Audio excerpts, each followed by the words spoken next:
Hello बच्चों, let's read the question. See the circuit shown in figure. Name the gate that the given circuit resembles.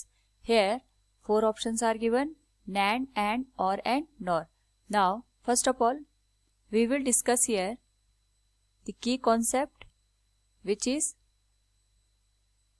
logic gate by using diodes. जो diodes होते हैं उनके application से हम different logic gate यहाँ पे perform कर सकते हैं. नाउ अगर हम बात करें इस पर्टिकुलर केस में, तो हमें यहाँ पे A and B signal given है, दो डायोड गिवन है D1 एंड D2, और साथ में हमें यहाँ पे इनपुट A और B दे रखे हैं. इनका जो कनेक्शन गिवन है दैट इज विथ +5 वोल्ट, और यहाँ पे रेजिस्टेंस गिवन है. Output is taken as V0. ये हो गया D1 और ये हो गया D2.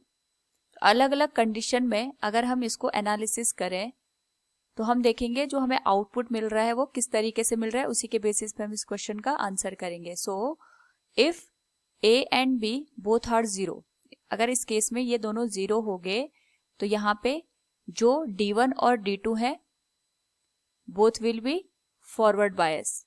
ये दोनों यहाँ पे फॉरवर्ड बायस हो जाएंगे, और जो करंट फ्लो होगी वो डायोड के थ्रू D1 और D2 के थ्रू यहाँ पे पास हो जाएगी. यानी जो आउटपुट है हमें यहाँ पे जो करंट है वो V0 के थ्रू हमें यहाँ पे ऑब्टेन नहीं होगी, यानी आउटपुट की वैल्यू भी 0 हो जाएगी. नेक्स्ट केस में अगर हम देखें, इनपुट A को हमने यहाँ पे 0 कर दिया और B को हमने यहाँ पे 1 कर दिया, लाइक दिस 0 एंड 1. इस पर्टिकुलर केस में जो D1 है it will be forward bias, but जो D2 है वो एक तरीके से रिवर्स बायस हो जाएगा. रिवर्स बायस होने की वजह से ये ओपन सर्किट हो जाएगा, और जो करंट है हमें वो सीधे सीधे D1 के थ्रू यहाँ पे पास हो जाएगी, यानी V0 पे हमें यहाँ पे कोई भी करंट नहीं मिलेगा. Output still will be 0. Similarly अगर हम यहाँ पे बात करें थर्ड केस की, या थर्ड यहाँ पे जो बनेगा इट विल बी 1 एंड 0. 1 और 0 के केस में यहाँ पे जो A होगा, A पे जो हमने डायोड लगाया है D1, it will be reverse bias, और जो D2 है इट इज फॉरवर्ड बायस. अगर यहाँ पे ये फॉरवर्ड बायस हो गया तो जो करंट होगी वो D2 के थ्रू यहाँ पे पास हो जाएगी, और D1 as a open circuit काम करेगा. यहाँ पे स्टिल हमें जो आउटपुट है V0 वहां पे कोई भी करंट नहीं मिलेगी.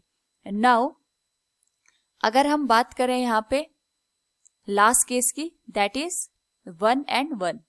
इस पर्टिकुलर केस में अगर हम देखें A और B को अगर हमने यहाँ पे हाई इनपुट दे दिया, उस पर्टिकुलर केस में जो A और B है उसके थ्रू जो डायोड D1 और D2 होंगे, D1 and D2 both will be reverse bias हो जाएंगे.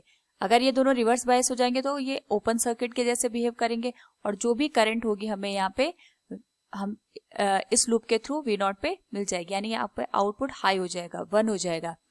अगर हम इस पर्टिकुलर केस में देखें तो जो ये बुलियन एक्सप्रेशन है ये A.B के जो यहाँ पे ट्रुथ टेबल होती है उसके आउटपुट को यहाँ पे फॉलो कर रहा है. सो A.B ये जो बुलियन एक्सप्रेशन होता है it is given for AND gate. So हम कह सकते हैं from the given option this gate is represented as AND gate. Option B will be the correct answer. Hope all you understood it. Thank you and best of luck.